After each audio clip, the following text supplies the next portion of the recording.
रावण की शक्ति इतनी बढ़ गई थी कि प्रकृति के नियम भी उसके वश में होने लगे थे। जब अधर्म अपनी चरम सीमा पर पहुंच गया, तब सभी देवता और ऋषि भगवान विष्णु की शरण में गए।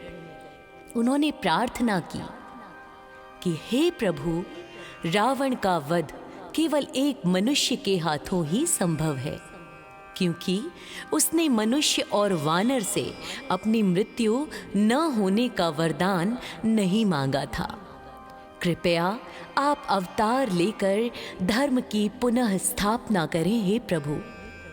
भगवान विष्णु ने मंद मुस्कान के साथ आश्वासन दिया कि वे अयोध्या के राजा दशरथ के पुत्र के रूप में अवतार लेंगे।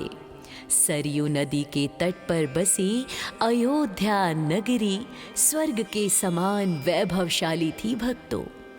वहाँ के राजा दशरथ न्याय प्रिय, चक्रवर्ती और शूर वीर थे। उनकी 3 रानियां थीं, कौशल्या, सुमित्रा और कैकेयी। सब कुछ होने के बाद भी राजा दशरथ के मन में एक गहरा दुख था, और वो दुख था कि उनकी कोई संतान नहीं थी। वंश को आगे बढ़ाने वाला कोई उत्तराधिकारी न देख राजा अत्यंत व्याकुल रहते थे। उन्होंने अपने कुलगुरु महर्षि वशिष्ठ से अपनी पीड़ा कही। महर्षि वशिष्ठ की सलाह पर फिर महान तपस्वी ऋष्य श्रृंग को बुलावा भेजा गया। उनके सानिध्य में फिर पुत्र कामेष्टि यज्ञ संपन्न किया गया, और यज्ञ की पूर्णाहुति पर स्वयं अग्निदेव हाथ में दिव्य चुरु यानी खीर का पात्र लेकर प्रकट हुए। अग्निदेव ने कहा, हे राजन, यह खीर अपनी रानियों को खिला दें, आपको अवश्य पुत्र रत्न की प्राप्ति होगी। राजा ने आधा भाग तो कौशल्या को दिया, शेष आधे 2 भाग में से एक कैकेयी और दूसरा सुमित्रा को दिया। रानी कौशल्या और कैकेयी ने अपने अपने भाग में से थोड़ा थोड़ा हिस्सा पुनः सुमित्रा को दिया, जिनके कारण माता सुमित्रा के 2 पुत्र हुए, शत्रुघ्न और भरत। चैत्र मास के शुक्ल पक्ष की 9वीं तिथि थी। नक्षत्र पुनर्वसु था और सूर्य अपने उच्च स्थान पर थे भक्तों। प्रकृति मानो स्वयं को सजा कर बैठी थी। शीतल मंद सुगंधित हवा बह रही थी और आकाश से देवताओं ने पुष्पों की वर्षा शुरू कर दी।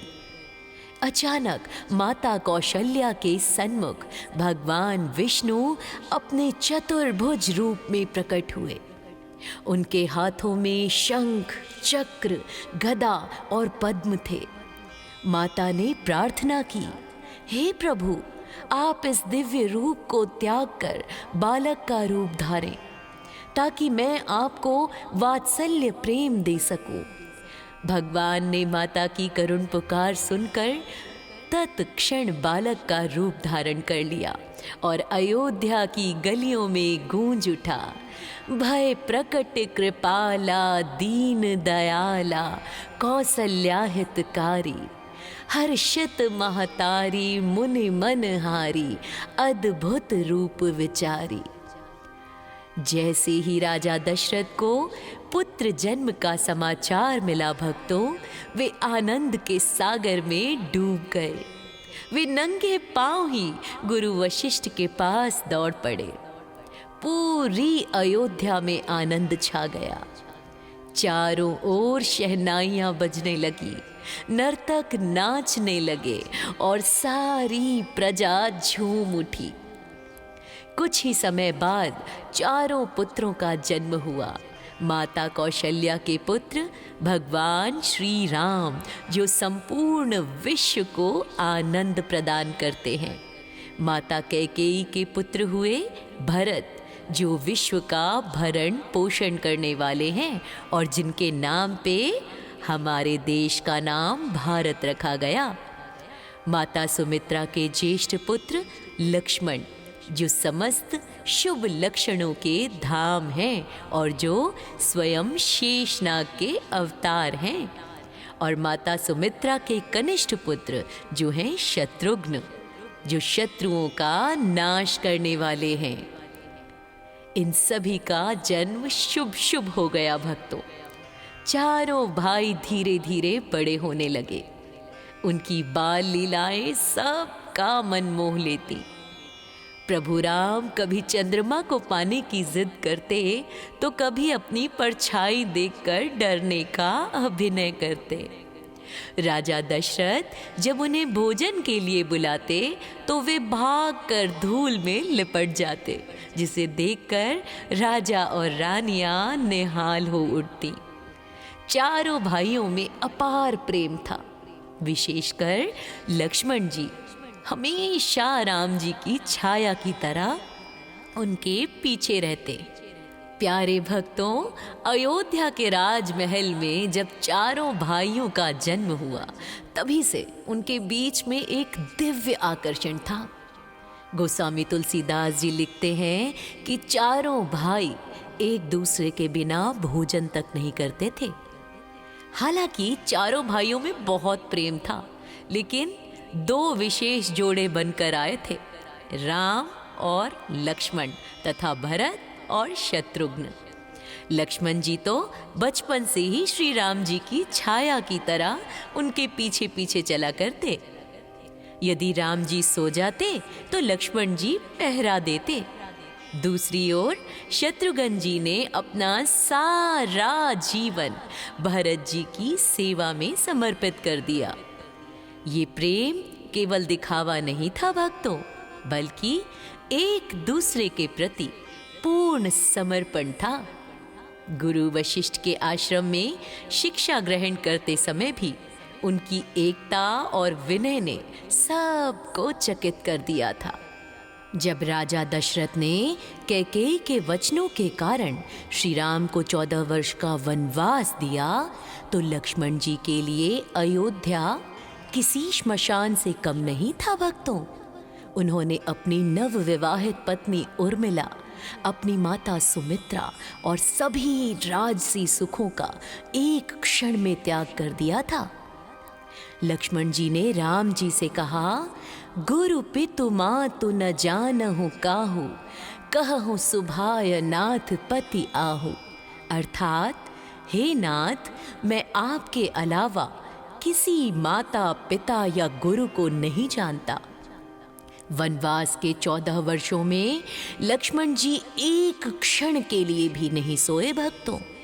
उन्होंने निद्रा देवी से ये वरदान मांगा था कि वे 14 साल तक नहीं सोएं, ताकि अपने भाई और भाभी की सेवा कर सके। उनकी ऐसी भक्ति थी प्यारे भक्तों कि उन्होंने कभी भी श्री राम के चरणों के ऊपर दृष्टि ही नहीं डाली। माता सीता के चरणों से ऊपर कभी दृष्टि ही नहीं डाली। रामायण में भरत जी का चरित्र त्याग की सबसे ऊंची चोटी है। जब भरत ननिहाल से लौटे और उन्हें पता चला कि उनकी माता कैकेयी ने अपने लिए राज्य मांगा है और भगवान श्री राम को वन भेज दिया, तो भरत ने अपनी माता को वह सम्मान कभी नहीं दिया जिसकी वह हकदार थी। उन्होंने स्पष्ट रूप से घोषणा कर दी कि जिस राज्य पर मेरे बड़े भाई राम का अधिकार है, उस पर बैठना मेरे लिए पाप के समान है। भरत जी अयोध्या की सेना और प्रजा के साथ श्री राम को वापस लेने के लिए चित्रकूट भी गए। वहाँ का दृश्य यानी भरत मिलाप आज भी इतिहास का सबसे भावुक क्षण माना जाता है भक्तों। भरत जी ने श्री राम जी की चरण पादुकाएं उनसे मांगी और उन्हें सिंहासन पर रखकर 14 वर्ष तक एक तपस्वी की भांति नंदीग्राम में निवास किया। ये सिद्ध करता है कि सत्ता से बड़ा प्रेम होता है।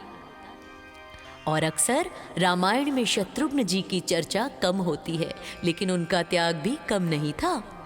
जहां लक्ष्मण जी राम के साथ वन गए और भरत जी तपस्वी बनकर नंदीग्राम में रहे, वहीं शत्रुघ्न जी ने अयोध्या के राजकाज और तीनों माताओं की सेवा का उत्तरदायित्व संभाला था। भक्तों, उन्होंने अपने बड़े भाइयों को दुख को देखकर बिना किसी शिकायत के महल की व्यवस्था संभाली, ताकि जब श्री राम वापस आए तो उन्हें अयोध्या सुरक्षित मिले। उनका प्रेम मौन सेवा का सबसे बड़ा प्रतीक है। भक्तों, तो ये थी श्री राम के जन्म की संपूर्ण लीला और उनके भाइयों के साथ उनके मधुर प्रेम भरे संबंध की विस्तृत जानकारी। हम आशा करते हैं कि आप सभी हमारे द्वारा बताई गई इस कथा से अत्यंत भावुक और आनंदित महसूस कर रहे होंगे। एक बार मेरे साथ प्रेम से कहिए, जय श्री राम। प्यारे भक्तों, त्रेता युग में रावण के अत्याचार से त्रिलोक त्रस्त था। उसने ब्रह्मा जी से वरदान पाकर देवताओं, ऋषियों और मनुष्यों को प्रताड़ित करना शुरू कर दिया था। रावण की शक्ति इतनी बढ़ गई थी कि प्रकृति के नियम भी उसके वश में होने लगे थे। जब अधर्म अपनी चरम सीमा पर पहुंच गया, तब सभी देवता और ऋषि भगवान विष्णु की शरण में गए। उन्होंने प्रार्थना की कि हे प्रभु, रावण का वध केवल एक मनुष्य के हाथों ही संभव है, क्योंकि उसने मनुष्य और वानर से अपनी मृत्यु न होने का वरदान नहीं मांगा था। कृपया आप अवतार लेकर धर्म की पुनः स्थापना करें हे प्रभु। भगवान विष्णु ने मंद मुस्कान के साथ आश्वासन दिया कि वे अयोध्या के राजा दशरथ के पुत्र के रूप में अवतार लेंगे। सरयू नदी के तट पर बसी अयोध्या नगरी स्वर्ग के समान वैभवशाली थी। भक्तों, वहाँ के राजा दशरथ न्याय प्रिय, चक्रवर्ती और शूर वीर थे।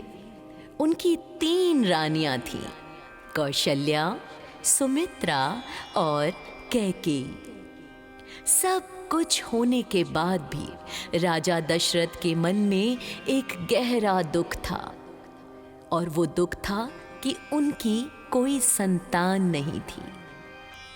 वंश को आगे बढ़ाने वाला कोई उत्तराधिकारी न देख राजा अत्यंत व्याकुल रहते थे। उन्होंने अपने कुलगुरु महर्षि वशिष्ठ से अपनी पीड़ा कही। महर्षि वशिष्ठ की सलाह पर फिर महान तपस्वी ऋष्य श्रृंग को बुलावा भेजा गया। उनके सानिध्य में फिर पुत्र कामेष्टि यज्ञ संपन्न किया गया, और यज्ञ की पूर्णाहुति पर स्वयं अग्निदेव हाथ में दिव्य चुरु यानी खीर का पात्र लेकर प्रकट हुए। अग्निदेव ने कहा, हे राजन, यह खीर अपनी रानियों को खिला दें, आपको अवश्य पुत्र रत्न की प्राप्ति होगी। राजा ने आधा भाग तो कौशल्या को दिया, शेष आधे 2 भाग में से एक कैकेयी और दूसरा सुमित्रा को दिया। रानी कौशल्या और कैकेयी ने अपने अपने भाग में से थोड़ा थोड़ा हिस्सा पुनः सुमित्रा को दिया, जिनके कारण माता सुमित्रा के 2 पुत्र हुए, शत्रुघ्न और भरत। चैत्र मास के शुक्ल पक्ष की 9वीं तिथि थी। नक्षत्र पुनर्वसु था और सूर्य अपने उच्च स्थान पर थे। भक्तों, प्रकृति मानो स्वयं को सजा कर बैठी थी। शीतल मंद सुगंधित हवा बह रही थी और आकाश से देवताओं ने पुष्पों की वर्षा शुरू कर दी। अचानक माता कौशल्या के सन्मुख भगवान विष्णु अपने चतुर्भुज रूप में प्रकट हुए। उनके हाथों में शंख, चक्र, गदा और पद्म थे। माता ने प्रार्थना की, हे प्रभु, आप इस दिव्य रूप को त्याग कर बालक का रूप धारें, ताकि मैं आपको वात्सल्य प्रेम दे सकूं। भगवान ने माता की करुण पुकार सुनकर तत्क्षण बालक का रूप धारण कर लिया और अयोध्या की गलियों में गूंज उठा, भय प्रकट कृपाला दीन दयाला कौसल्या हितकारी, हर्षित महतारी मुनि मनहारी अद्भुत रूप विचारी। जैसे ही राजा दशरथ को पुत्र जन्म का समाचार मिला भक्तों, वे आनंद के सागर में डूब गए। वे नंगे पांव ही गुरु वशिष्ठ के पास दौड़ पड़े। पूरी अयोध्या में आनंद छा गया। चारों ओर शहनाइयां बजने लगी, नर्तक नाचने लगे और सारी प्रजा झूम उठी। कुछ ही समय बाद चारों पुत्रों का जन्म हुआ। माता कौशल्या के पुत्र भगवान श्री राम, जो संपूर्ण विश्व को आनंद प्रदान करते हैं। माता कैकेयी के पुत्र हुए भरत, जो विश्व का भरण पोषण करने वाले हैं और जिनके नाम पे हमारे देश का नाम भारत रखा गया। माता सुमित्रा के ज्येष्ठ पुत्र लक्ष्मण, जो समस्त शुभ लक्षणों के धाम हैं और जो स्वयं शेषनाग के अवतार हैं। और माता सुमित्रा के कनिष्ठ पुत्र जो हैं शत्रुघ्न, जो शत्रुओं का नाश करने वाले हैं। इन सभी का जन्म शुभ शुभ हो गया भक्तों। चारों भाई धीरे धीरे बड़े होने लगे। उनकी बाल लीलाएं सबका मन मोह लेती। प्रभु राम कभी चंद्रमा को पाने की जिद करते तो कभी अपनी परछाई देखकर डरने का अभिनय करते। राजा दशरथ जब उन्हें भोजन के लिए बुलाते तो वे भागकर धूल में लिपट जाते, जिसे देखकर राजा और रानियां निहाल हो उठती। चारों भाइयों में अपार प्रेम था। विशेषकर लक्ष्मण जी हमेशा राम जी की छाया की तरह उनके पीछे रहते। प्यारे भक्तों, अयोध्या के राजमहल में जब चारों भाइयों का जन्म हुआ, तभी से उनके बीच में एक दिव्य आकर्षण था। गोस्वामी तुलसीदास जी लिखते हैं कि चारों भाई एक दूसरे के बिना भोजन तक नहीं करते थे। हालांकि चारों भाइयों में बहुत प्रेम था, लेकिन दो विशेष जोड़े बनकर आए थे, राम और लक्ष्मण तथा भरत और शत्रुघ्न। लक्ष्मण जी तो बचपन से ही श्री राम जी की छाया की तरह उनके पीछे पीछे चला करते। यदि राम जी सो जाते तो लक्ष्मण जी पहरा देते। दूसरी ओर शत्रुघ्न जी ने अपना सारा जीवन भरत जी की सेवा में समर्पित कर दिया। ये प्रेम केवल दिखावा नहीं था भक्तों, बल्कि एक दूसरे के प्रति पूर्ण समर्पण था। गुरु वशिष्ठ के आश्रम में शिक्षा ग्रहण करते समय भी उनकी एकता और विनय ने सबको चकित कर दिया था। जब राजा दशरथ ने कैकेयी के वचनों के कारण श्री राम को 14 वर्ष का वनवास दिया, तो लक्ष्मण जी के लिए अयोध्या किसी श्मशान से कम नहीं था भक्तों। उन्होंने अपनी नवविवाहित पत्नी उर्मिला, अपनी माता सुमित्रा और सभी राजसी सुखों का एक क्षण में त्याग कर दिया था। लक्ष्मण जी ने राम जी से कहा, गुरु पितु मातु न जानहु काहू, कहहु सुभाय नाथ पति आहू। अर्थात, हे नाथ, मैं आपके अलावा किसी माता पिता या गुरु को नहीं जानता। वनवास के 14 वर्षों में लक्ष्मण जी एक क्षण के लिए भी नहीं सोए भक्तों। उन्होंने निद्रा देवी से ये वरदान मांगा था कि वे 14 साल तक नहीं सोएं, ताकि अपने भाई और भाभी की सेवा कर सके। उनकी ऐसी भक्ति थी प्यारे भक्तों कि उन्होंने कभी भी श्री राम के चरणों के ऊपर दृष्टि ही नहीं डाली। माता सीता के चरणों से ऊपर कभी दृष्टि ही नहीं डाली। रामायण में भरत जी का चरित्र त्याग की सबसे ऊंची चोटी है। जब भरत ननिहाल से लौटे और उन्हें पता चला कि उनकी माता कैकेयी ने अपने लिए राज्य मांगा है और भगवान श्री राम को वन भेज दिया, तो भरत ने अपनी माता को वह सम्मान कभी नहीं दिया जिसकी वह हकदार थी। उन्होंने स्पष्ट रूप से घोषणा कर दी कि जिस राज्य पर मेरे बड़े भाई राम का अधिकार है, उस पर बैठना मेरे लिए पाप के समान है।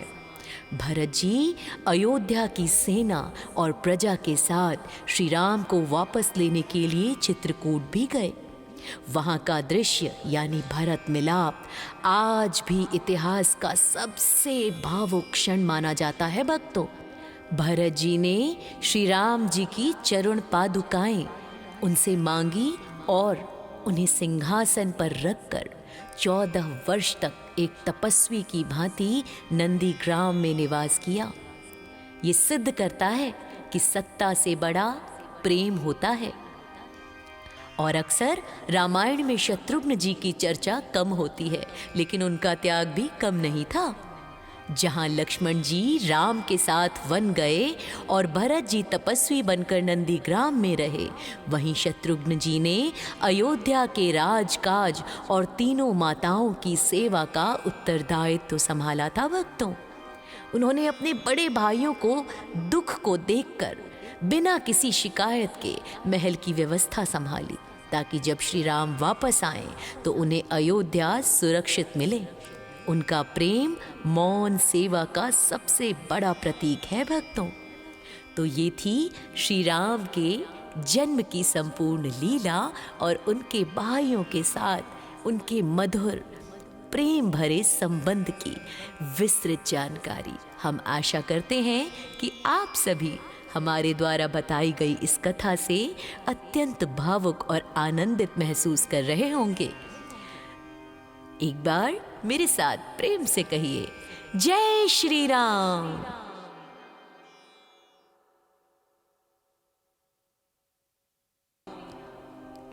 प्यारे भक्तों, त्रेता युग में रावण के अत्याचार से त्रिलोक त्रस्त था। उसने ब्रह्मा जी से वरदान पाकर देवताओं, ऋषियों और मनुष्यों को प्रताड़ित करना शुरू कर दिया था। रावण की शक्ति इतनी बढ़ गई थी कि प्रकृति के नियम भी उसके वश में होने लगे थे। जब अधर्म अपनी चरम सीमा पर पहुंच गया, तब सभी देवता और ऋषि भगवान विष्णु की शरण में गए। उन्होंने प्रार्थना की कि हे प्रभु, रावण का वध केवल एक मनुष्य के हाथों ही संभव है, क्योंकि उसने मनुष्य और वानर से अपनी मृत्यु न होने का वरदान नहीं मांगा था। कृपया आप अवतार लेकर धर्म की पुनः स्थापना करें हे प्रभु। भगवान विष्णु ने मंद मुस्कान के साथ आश्वासन दिया कि वे अयोध्या के राजा दशरथ के पुत्र के रूप में अवतार लेंगे। सरयू नदी के तट पर बसी अयोध्या नगरी स्वर्ग के समान वैभवशाली थी भक्तों। वहाँ के राजा दशरथ न्याय प्रिय, चक्रवर्ती और शूर वीर थे। उनकी 3 रानियां थीं, कौशल्या, सुमित्रा और कैकेयी। सब कुछ होने के बाद भी राजा दशरथ के मन में एक गहरा दुख था, और वो दुख था कि उनकी कोई संतान नहीं थी। वंश को आगे बढ़ाने वाला कोई उत्तराधिकारी न देख राजा अत्यंत व्याकुल रहते थे। उन्होंने अपने कुलगुरु महर्षि वशिष्ठ से अपनी पीड़ा कही। महर्षि वशिष्ठ की सलाह पर फिर महान तपस्वी ऋष्य श्रृंग को बुलावा भेजा गया। उनके सानिध्य में फिर पुत्र कामेष्टि यज्ञ संपन्न किया गया और यज्ञ की पूर्णाहुति पर स्वयं अग्निदेव हाथ में दिव्य चुरु यानी खीर का पात्र लेकर प्रकट हुए। अग्निदेव ने कहा, हे राजन, यह खीर अपनी रानियों को खिला दें, आपको अवश्य पुत्र रत्न की प्राप्ति होगी। राजा ने आधा भाग तो कौशल्या को दिया, शेष आधे 2 भाग में से एक कैकेयी और दूसरा सुमित्रा को दिया। रानी कौशल्या और कैकेयी ने अपने अपने भाग में से थोड़ा थोड़ा हिस्सा पुनः सुमित्रा को दिया, जिनके कारण माता सुमित्रा के 2 पुत्र हुए, शत्रुघ्न और भरत। चैत्र मास के शुक्ल पक्ष की नवमी तिथि थी। नक्षत्र पुनर्वसु था और सूर्य अपने उच्च स्थान पर थे। भक्तों, प्रकृति मानो स्वयं को सजा कर बैठी थी। शीतल मंद सुगंधित हवा बह रही थी और आकाश से देवताओं ने पुष्पों की वर्षा शुरू कर दी। अचानक माता कौशल्या के सन्मुख भगवान विष्णु अपने चतुर्भुज रूप में प्रकट हुए। उनके हाथों में शंख, चक्र, गदा और पद्म थे। माता ने प्रार्थना की, हे प्रभु, आप इस दिव्य रूप को त्याग कर बालक का रूप धारें, ताकि मैं आपको वात्सल्य प्रेम दे सकूं। भगवान ने माता की करुण पुकार सुनकर तत्क्षण बालक का रूप धारण कर लिया और अयोध्या की गलियों में गूंज उठा, भय प्रकट कृपाला दीन दयाला कौसल्या हितकारी, हर्षित महतारी मुनि मनहारी अद्भुत रूप विचारी।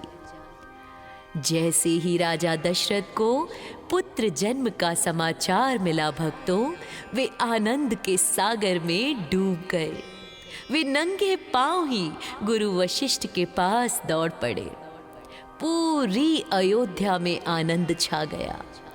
चारों ओर शहनाइयां बजने लगी, नर्तक नाचने लगे और सारी प्रजा झूम उठी। कुछ ही समय बाद चारों पुत्रों का जन्म हुआ। माता कौशल्या के पुत्र भगवान श्री राम, जो संपूर्ण विश्व को आनंद प्रदान करते हैं। माता कैकेयी के पुत्र हुए भरत, जो विश्व का भरण पोषण करने वाले हैं और जिनके नाम पे हमारे देश का नाम भारत रखा गया। माता सुमित्रा के ज्येष्ठ पुत्र लक्ष्मण, जो समस्त शुभ लक्षणों के धाम हैं और जो स्वयं शेषनाग के अवतार हैं।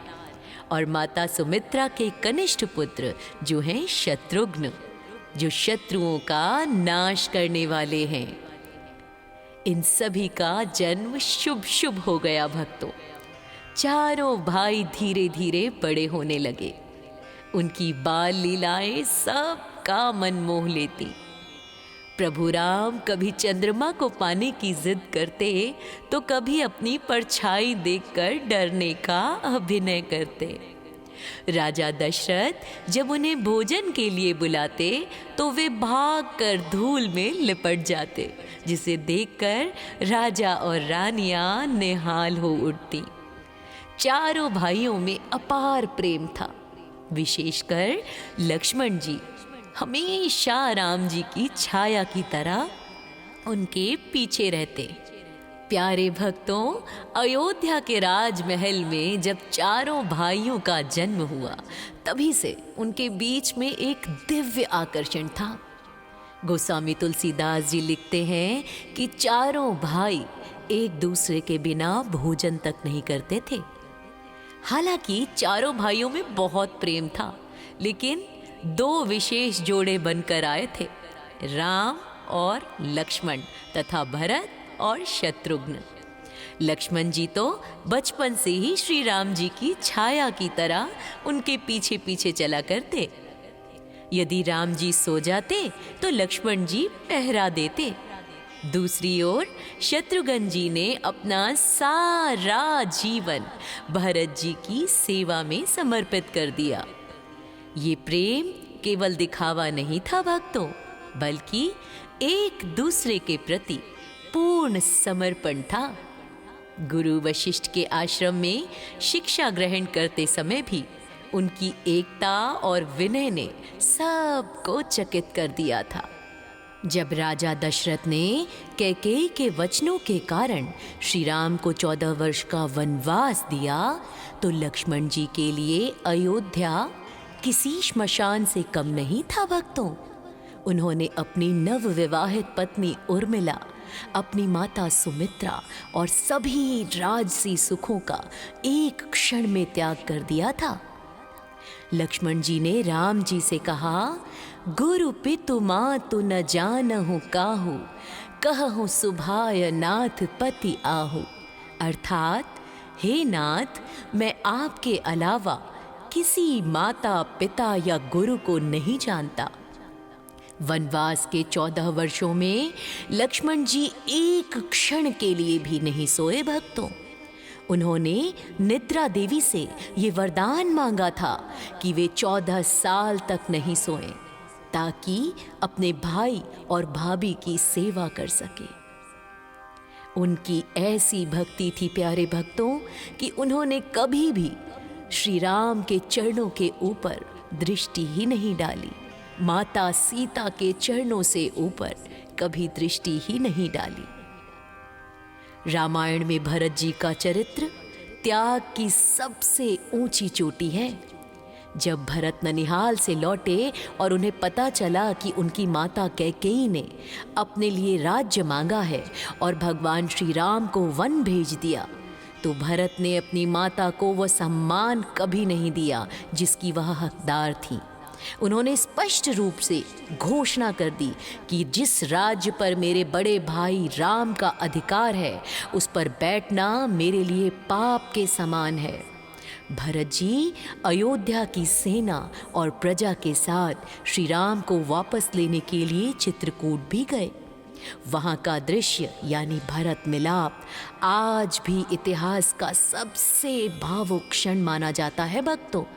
भरत जी ने श्री राम जी की चरण पादुकाएं उनसे मांगी और उन्हें सिंहासन पर रखकर 14 वर्ष तक एक तपस्वी की भांति नंदीग्राम में निवास किया। ये सिद्ध करता है कि सत्ता से बड़ा प्रेम होता है। और अक्सर रामायण में शत्रुघ्न जी की चर्चा कम होती है, लेकिन उनका त्याग भी कम नहीं था। जहां लक्ष्मण जी राम के साथ वन गए और भरत जी तपस्वी बनकर नंदीग्राम में रहे, वहीं शत्रुघ्न जी ने अयोध्या के राजकाज और तीनों माताओं की सेवा का उत्तरदायित्व संभाला था भक्तों। उन्होंने अपने बड़े भाइयों को दुख को देखकर बिना किसी शिकायत के महल की व्यवस्था संभाली, ताकि जब श्री राम वापस आए तो उन्हें अयोध्या सुरक्षित मिले। उनका प्रेम मौन सेवा का सबसे बड़ा प्रतीक है भक्तों।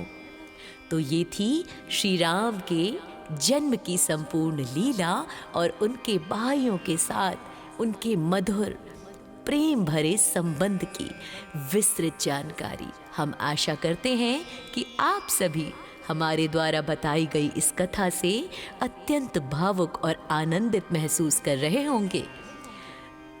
एक बार मेरे साथ प्रेम से कहिए, जय श्री राम।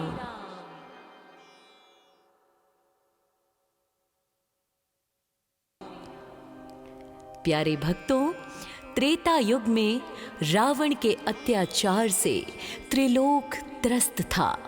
उसने ब्रह्मा जी से वरदान पाकर देवताओं, ऋषियों और मनुष्यों को प्रताड़ित करना शुरू कर दिया था। रावण की शक्ति इतनी बढ़ गई थी कि प्रकृति के नियम भी उसके वश में होने लगे थे। जब अधर्म अपनी चरम सीमा पर पहुंच गया, तब सभी देवता और ऋषि भगवान विष्णु की शरण में गए। उन्होंने प्रार्थना की कि हे प्रभु, रावण का वध केवल एक मनुष्य के हाथों ही संभव है, क्योंकि उसने मनुष्य और वानर से अपनी मृत्यु न होने का वरदान नहीं मांगा था। कृपया आप अवतार लेकर धर्म की पुनः स्थापना करें हे प्रभु। भगवान विष्णु ने मंद मुस्कान के साथ आश्वासन दिया कि वे अयोध्या के राजा दशरथ के पुत्र के रूप में अवतार लेंगे। सरयू नदी के तट पर बसी अयोध्या नगरी स्वर्ग के समान वैभवशाली थी भक्तों। वहाँ के राजा दशरथ न्यायप्रिय, चक्रवर्ती और शूरवीर थे। उनकी 3 रानियां थीं, कौशल्या, सुमित्रा और कैकेयी। सब कुछ होने के बाद भी राजा दशरथ के मन में एक गहरा दुख था, और वो दुख था कि उनकी कोई संतान नहीं थी।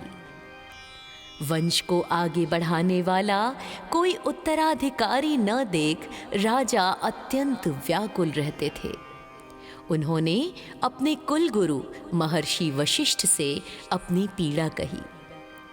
महर्षि वशिष्ठ की सलाह पर फिर महान तपस्वी ऋष्य श्रृंग को बुलावा भेजा गया।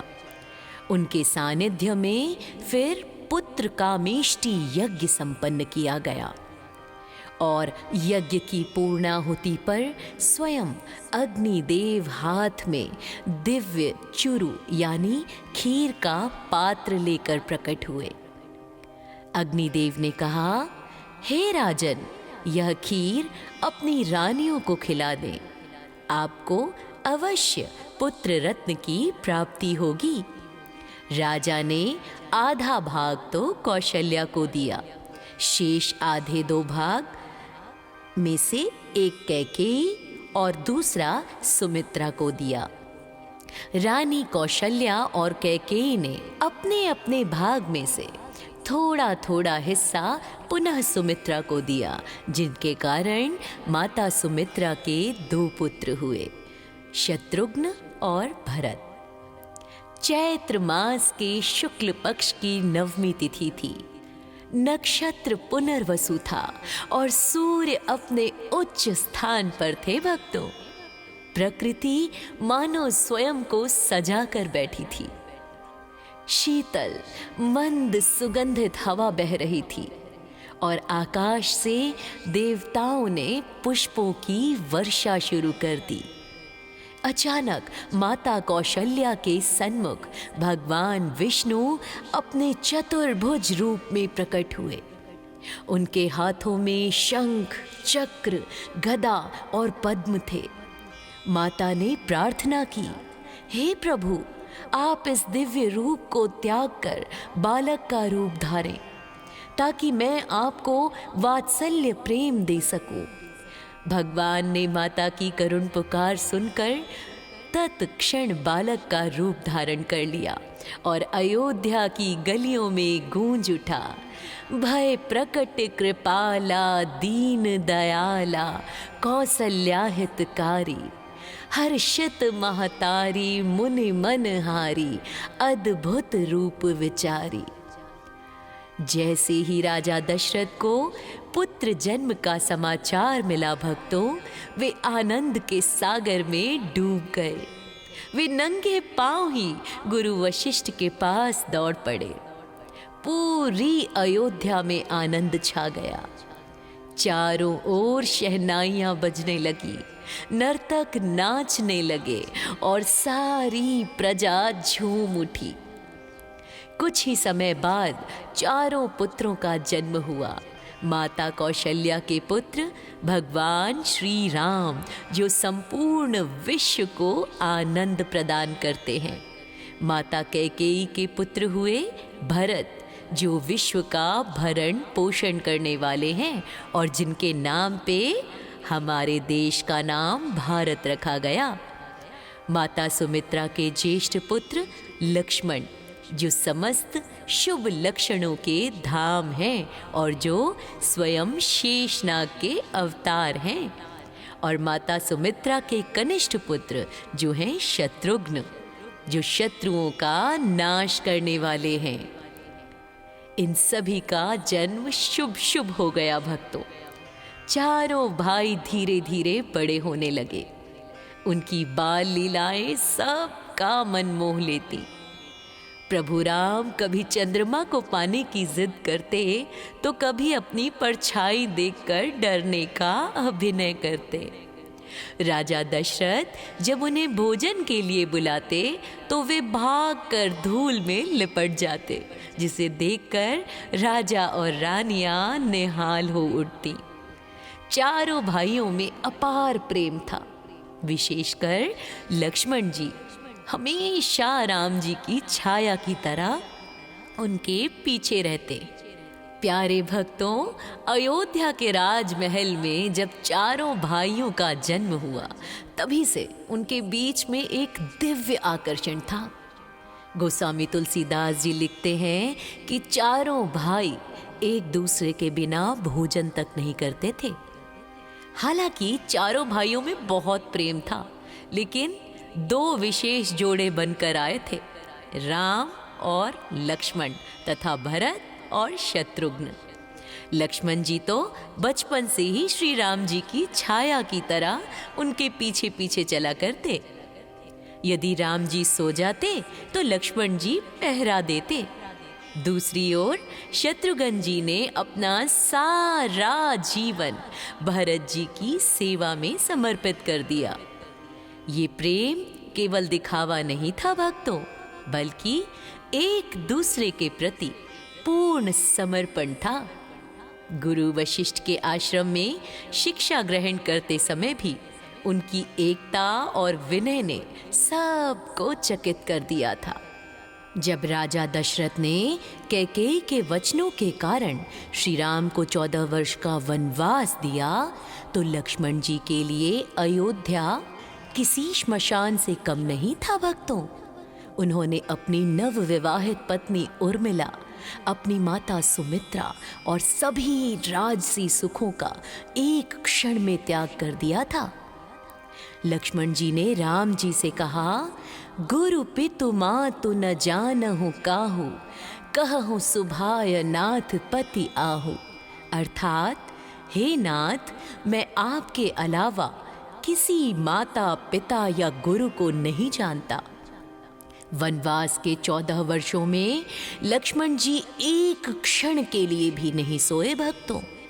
उन्होंने निद्रा देवी से ये वरदान मांगा था कि वे 14 साल तक नहीं सोएं, ताकि अपने भाई और भाभी की सेवा कर सके। उनकी ऐसी भक्ति थी प्यारे भक्तों कि उन्होंने कभी भी श्री राम के चरणों के ऊपर दृष्टि ही नहीं डाली। माता सीता के चरणों से ऊपर कभी दृष्टि ही नहीं डाली। रामायण में भरत जी का चरित्र त्याग की सबसे ऊंची चोटी है।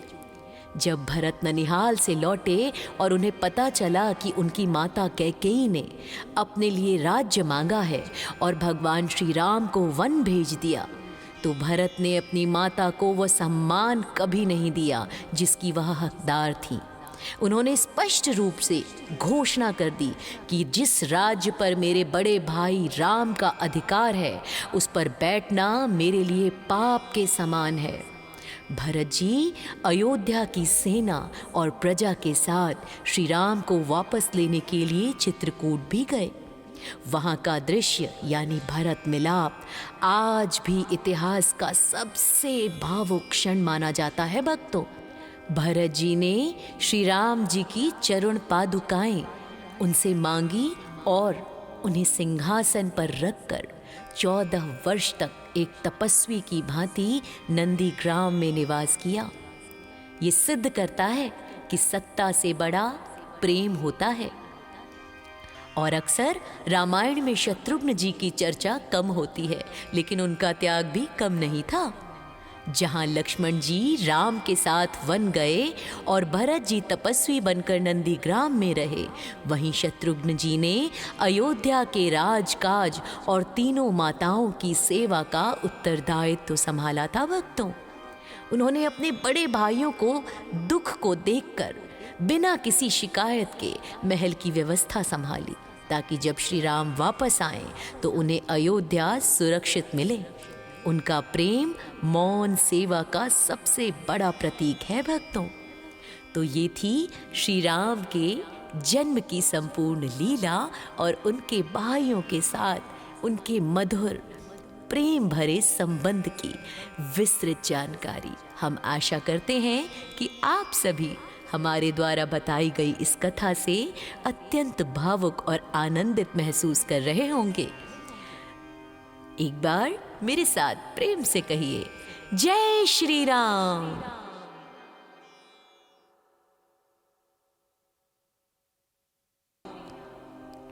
प्यारे भक्तों, त्रेता युग में रावण के अत्याचार से त्रिलोक त्रस्त था।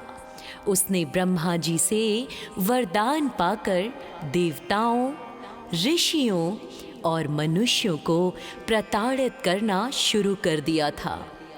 रावण की शक्ति इतनी बढ़ गई थी कि प्रकृति के नियम भी उसके वश में होने लगे थे। जब अधर्म अपनी चरम सीमा पर पहुंच गया, तब सभी देवता और ऋषि भगवान विष्णु की शरण में गए। उन्होंने प्रार्थना की कि हे प्रभु, रावण का वध केवल एक मनुष्य के हाथों ही संभव है, क्योंकि उसने मनुष्य और वानर से अपनी मृत्यु न होने का वरदान नहीं मांगा था। कृपया आप अवतार लेकर धर्म की पुनः स्थापना करें हे प्रभु। भगवान विष्णु ने मंद मुस्कान के साथ आश्वासन दिया कि वे अयोध्या के राजा दशरथ के पुत्र के रूप में अवतार लेंगे। सरयू नदी के तट पर बसी अयोध्या नगरी स्वर्ग के समान वैभवशाली थी। भक्तों, वहाँ के राजा दशरथ न्याय प्रिय, चक्रवर्ती और शूर वीर थे। उनकी 3 रानियां थीं, कौशल्या, सुमित्रा और कैकेयी। सब कुछ होने के बाद भी राजा दशरथ के मन में एक गहरा दुख था, और वो दुख था कि उनकी कोई संतान नहीं थी। वंश को आगे बढ़ाने वाला कोई उत्तराधिकारी न देख राजा अत्यंत व्याकुल रहते थे। उन्होंने अपने कुलगुरु महर्षि वशिष्ठ से अपनी पीड़ा कही। महर्षि वशिष्ठ की सलाह पर फिर महान तपस्वी ऋष्य श्रृंग को बुलावा भेजा गया। उनके सानिध्य में फिर पुत्र कामेष्टि यज्ञ संपन्न किया गया, और यज्ञ की पूर्णाहुति पर स्वयं अग्निदेव हाथ में दिव्य चुरु यानी खीर का पात्र लेकर प्रकट हुए। अग्निदेव ने कहा, हे राजन, यह खीर अपनी रानियों को खिला दें, आपको अवश्य पुत्र रत्न की प्राप्ति होगी। राजा ने आधा भाग तो कौशल्या को दिया, शेष आधे 2 भाग में से एक कैकेयी और दूसरा सुमित्रा को दिया। रानी कौशल्या और कैकेयी ने अपने अपने भाग में से थोड़ा थोड़ा हिस्सा पुनः सुमित्रा को दिया, जिनके कारण माता सुमित्रा के 2 पुत्र हुए, शत्रुघ्न और भरत। चैत्र मास के शुक्ल पक्ष की नवमी तिथि थी। नक्षत्र पुनर्वसु था और सूर्य अपने उच्च स्थान पर थे। भक्तों, प्रकृति मानो स्वयं को सजा कर बैठी थी। शीतल मंद सुगंधित हवा बह रही थी और आकाश से देवताओं ने पुष्पों की वर्षा शुरू कर दी। अचानक माता कौशल्या के सन्मुख भगवान विष्णु अपने चतुर्भुज रूप में प्रकट हुए। उनके हाथों में शंख, चक्र, गदा और पद्म थे। माता ने प्रार्थना की, हे प्रभु, आप इस दिव्य रूप को त्याग कर बालक का रूप धारें, ताकि मैं आपको वात्सल्य प्रेम दे सकूं।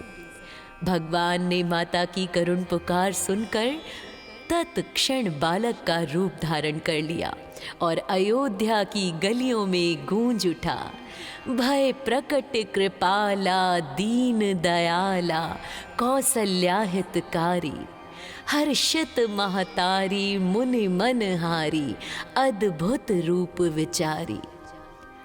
जैसे ही राजा दशरथ को पुत्र जन्म का समाचार मिला भक्तों, वे आनंद के सागर में डूब गए। वे नंगे पांव ही गुरु वशिष्ठ के पास दौड़ पड़े। पूरी अयोध्या में आनंद छा गया। चारों ओर शहनाइयां बजने लगी, नर्तक नाचने लगे और सारी प्रजा झूम उठी। कुछ ही समय बाद चारों पुत्रों का जन्म हुआ। माता कौशल्या के पुत्र भगवान श्री राम, जो संपूर्ण विश्व को आनंद प्रदान करते हैं। माता कैकेयी के पुत्र हुए भरत, जो विश्व का भरण पोषण करने वाले हैं और जिनके नाम पे हमारे देश का नाम भारत रखा गया। माता सुमित्रा के ज्येष्ठ पुत्र लक्ष्मण, जो समस्त शुभ लक्षणों के धाम हैं और जो स्वयं शेषनाग के अवतार हैं। और माता सुमित्रा के कनिष्ठ पुत्र जो हैं शत्रुघ्न, जो शत्रुओं का नाश करने वाले हैं। इन सभी का जन्म शुभ शुभ हो गया भक्तों। चारों भाई धीरे धीरे बड़े होने लगे। उनकी बाल लीलाएं सबका मन मोह लेती।